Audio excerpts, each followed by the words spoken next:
Hello and welcome to today's video. My name is Joseph. I hope everyone's doing well today.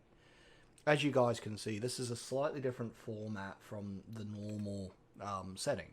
I'd actually like to do some discussion around Halo Infinite's Battle Pass and looking at it from a developer and user perspective. And making some proposals around how to make it a slightly more equitable system. For both the user experience and the developer. Now, I'm a massive Halo fan. I will be real with you guys. I unlocked Recon back in the day, back on the Xbox 360, with Bungie's Halo 3, which is a hell of an achievement if you know what that is. Now, in saying that, I would also like to highlight that I'm not trying to do this to increase my subscriber base or get anything like that. I'm not trying to jump on that. I just want to offer my genuine opinions, and I want to get your feedback on what my thoughts are to see if I'm in the right headspace as well. Because right now, I am really not a fan of the Battle Pass, but I really like the gameplay in Halo. It's really good fun. It's almost like going back into playing Halo 3 or Reach. It's kind of that far, like that kind of level of old school. So let's get into the video, and we're going to have a bit of a discussion. Okay, so the first things first. Let me show you the Battle Pass, and I'm going to be as transparent as I can discussing the Battle Pass with you. So right now, this is what the Battle Pass looks like. And what you're going to see here is effectively what the content you get as you play. So basically, as you play through, you unlock things in the Battle Pass. Now, for the observant users here, you're going to see that I'm a cheap ass and I haven't bought the Battle Pass.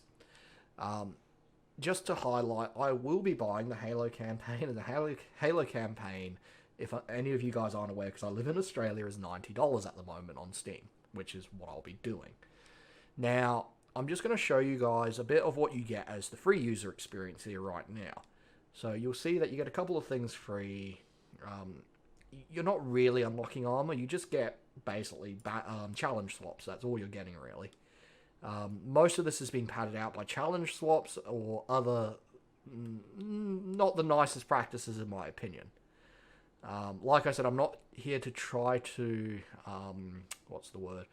I'm not trying to jump on the hate wagon or anything like that around this. I want to have some constructive criticisms. So, Battle Pass, not great. But people are still sticking around to play the game because it's actually good. Now, let's look at what the upgrade to Premium looks like. So, going into the Premium here, right, you can see I can unlock it for 1,000 credits or 2,800 for the Super Premium bundle. Now, I'm just going to highlight here, this using credits is a really scummy tactic. It's actually a form of psychology they use as disassociative practices around currency. And the reason for that is if you had $10 in whatever your country's currency is, you understand it as $10. But the moment you move it into a play money like this, you stop disassociating that $10 to the 1,000 credits, for example. So it's a really manipulative action that companies use, and 343 is not the only one, a lot of them use it, which is actually a very manipulative tactic. And I'll show you just how much 2,800 credits cost if I was going to buy the Premium Battle Pass here. So to buy in Australian dollars, as you can see, 10,000 credits is going to cost me 140 Australian dollars, which is insane in my opinion. So for me to buy just the standard Battle Pass, it's going to cost me $15 Australian. To buy the Premium Battle Pass, I would have to buy 2,000 credits, and I'd get 200 extra, which is, again, another manipulative tactic they use to make it look like a better deal. And then an extra $1,000. So I'd need to spend 45 Australian dollars in total to be able to buy the Premium Battle Pass.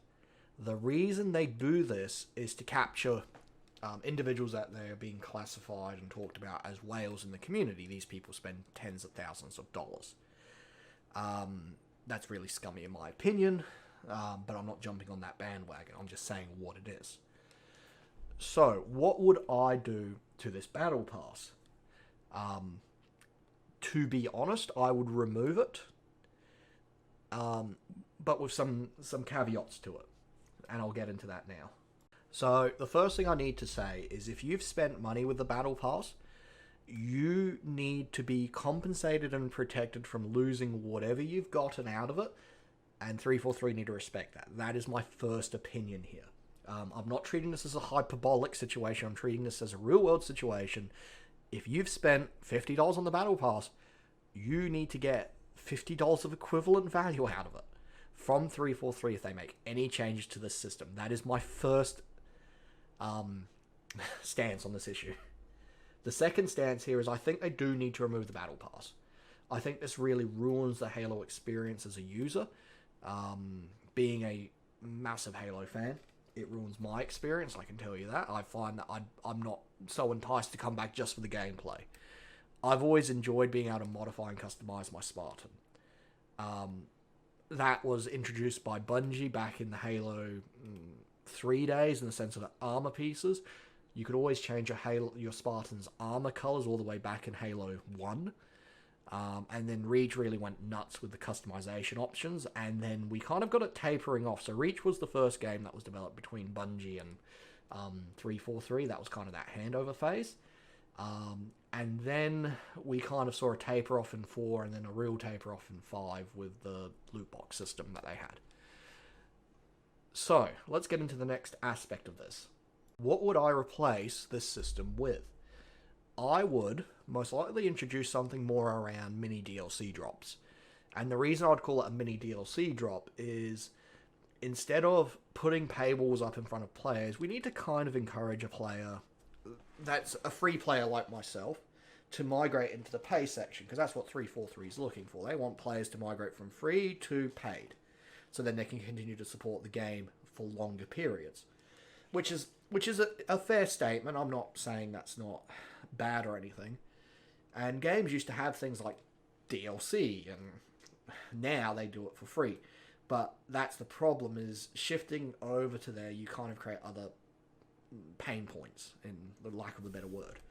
So what I would suggest is they remove the Battle Pass. They introduce like little DLC drops every 3 months, 6 months, where they introduce new armor for free players and introduce new armor for paying players. And what you do is you have part of the free armor, and it looks good. You can't have it look like crap. You actually need to make it look half decent. But you have that available to the free players that don't want to pay any money. And then what you do is you have the paid armor. It looks just as good, but it's again more armor, more stuff for people to do. And then what you have to do, in my opinion, is instead of setting it behind a $45 paywall, you set it to $5 to $10. And what this does is it makes it more equitable for everyone, because in a sense, I'd be more happy if there was a piece of armor I really liked in one of the season drops or DLC drops, whatever you want to call it. I'd be more inclined to spend $5 to $10 for that part of content than I would for bloody $45 for a content drop that I'm not particularly impressed with, for example, looking at this current Battle Pass. Two more aspects I'd like to discuss here is the color palettes in Halo Infinite and the emotes. And I'll discuss them separately because they're two separate matters. Color palettes, as they stand, I hate them. I'm not going to lie. Like, I understand that you get all these funky different colors, but I want one where I can just customize the color palette I want on my Spartan. That's from the old school, being able to customize your Spartan any way you want. If you had to do all these fancy colors, you can put them into the mini DLC drops, put them in the store, but don't charge outrageous prices for them. Currently, they're like $5 a bloody color palette, which is ridiculous. Make them more fun for the player.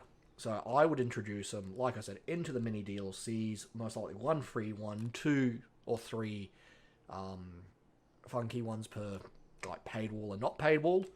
Emotes are emotes. I'd most likely include one free one and one not free one, and then maybe 1 or 2 in the store, like plain and simple.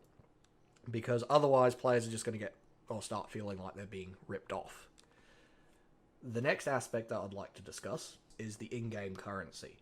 And I'm going to be frank, it needs to go. It's manipulative, as I discussed before. And what we need to do is just see the dollar-to-dollar amount we're spending, plain and simple. That's all I've got to say on it. I think it needs to go, and we just need to see the dollar-to-dollar that we spend. So what I'm going to propose here that we replace the progression system with is something akin to what Halo Reach was. Now, hear me out before everyone rages at me, because I know a few of you didn't like Halo Reach, but let's look at how we could do this that's actually enjoyable. So as you rank up your Spartan, because everyone loved to see like what ranks you were, how much effort you've put in, that was a really fun part of Halo. The other aspect is as you rank up, you unlock armors. So this kind of ties into the DLC and the base armors that you would get through the game. Is as you level up, you unlock armors, and as you unlock armors, you basically then need to buy the armor like what you did in Reach. So it kind of gives you an option of where you can, even though you're buying DLCs and giving 343 that little bit of money that they want, you can also then get that player sense of progression that you've actually worked and earned the armor you're using. So that kind of like takes away that, oh, look, that guy's gone and spent $10, $15 on a piece of armor. Wait, you haven't. So it kind of takes that scumminess away from it, for the lack of a better word. The other aspect here that I'd like to see reworked is the challenge system. They should really be changed to a daily challenge. And by changing it to a daily challenge, it means if you get stuck on a challenge, you're not stuck with it for a week. It gets cycled out after a day. Now, some of my observations with how the system's been set up is it really looks like the core monetization model of this was the battle swap, the challenge swap system, because you get so many of them. Now, I'm not trying to throw shade, it's just what I've observed through what the battle pass is and what you get the most of out for free. Because half the contents is challenge swaps, and some of the original challenges were very specific, and the only way to progress the current battle pass is through challenges. So I'm just highlighting that, and I'm not trying to throw shade, I'm just saying that's what I've observed in the system. My last bit of notes here on my script that I've written is about challenge swaps being removed. I've got it as much more vulgar language, and I shan't repeat it, but you can get my... I'd like to thank everyone that actually spent the time to watch this video through to the end. Please leave feedback down in the comments. Let's be respectful here. Like I said, I'm trying to give some constructive feedback, and I would like to know what your guys' opinions are, and I will talk to you guys next time. Have a great day, and I'll see you later. Bye-bye.